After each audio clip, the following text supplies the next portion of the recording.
Hey there, it's Boots Owen here. This is my Stanley solid fuel range. It's a straightforward range, it just does heating and cooking, it doesn't have a back boiler or anything like that, and recently it's been moving a bit slowly, is what I would say.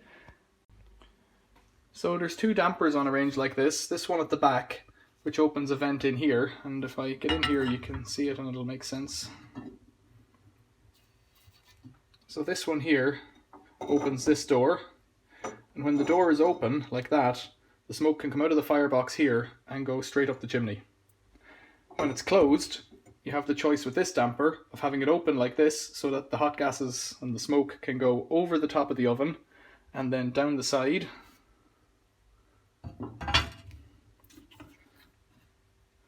They go down the side, down that gap there, which is looking a little bit hairy, but it's not too bad. Let me show you.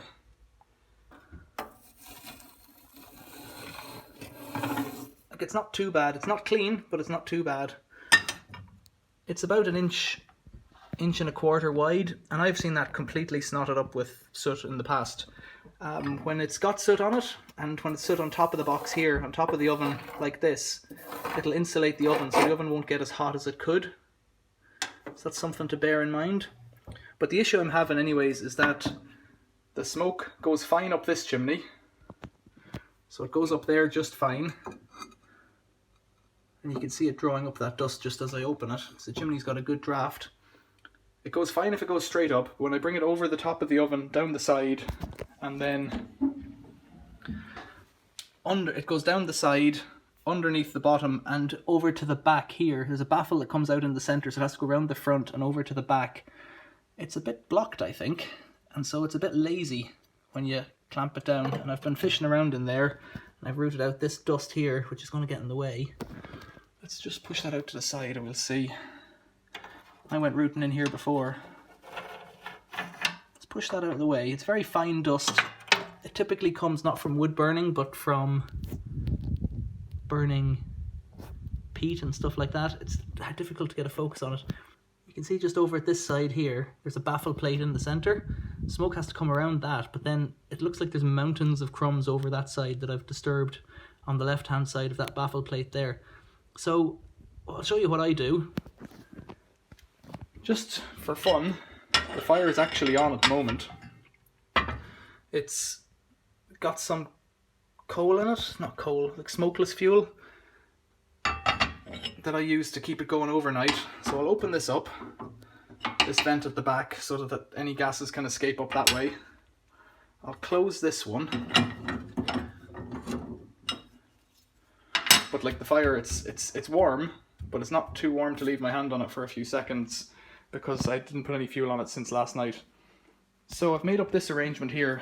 So I use an ash vac like this. It came from Aldi or Lidl, one or the other. I can't see it written there, so I don't know which it is. Work Zone, but they're all the same. These are about 30 quid. I've had this for years. It's cleaned this machine 100 times. Well, it's cleaned it at least 10 times.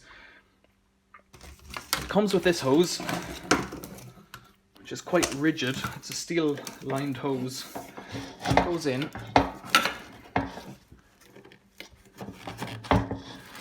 And twists. And then it has this aluminium end on it. Take the tip off that. Like that.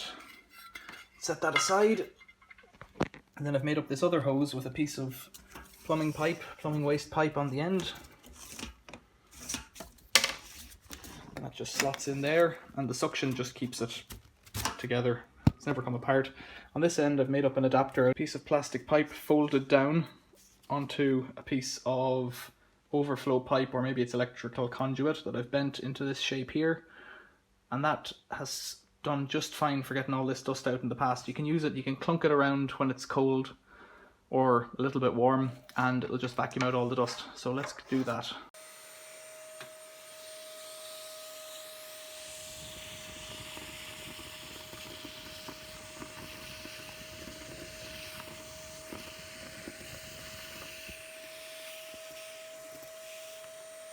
So let's see what it looks like in here.